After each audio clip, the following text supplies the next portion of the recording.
I am the Tofu Golem. Please enjoy the video. You'll start by confirming essentials. The Apple Watch must be paired to your iPhone and using the same Apple ID. Once done, turn on Bluetooth and Wi-Fi on both devices and keep them within a few feet. Make sure the watch has at least 20% battery so the process won't stop. Now open the iPhone Settings app and prepare to enable location services. This is required so Find My can locate the watch when needed. Next, on the iPhone, tap your name at the top of Settings, then Find My. Turn on Find My iPhone and Share My Location.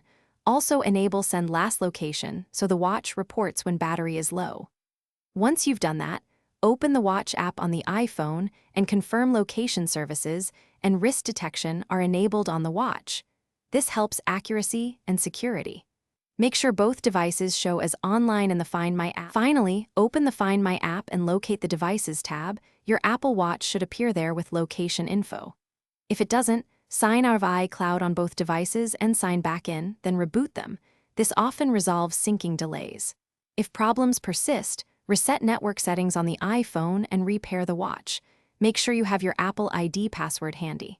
One key troubleshooting tip: verify the watch's software is up to date, because mismatched OS versions can block visibility.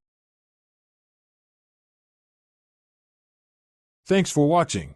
Consider subscribing if we helped you today.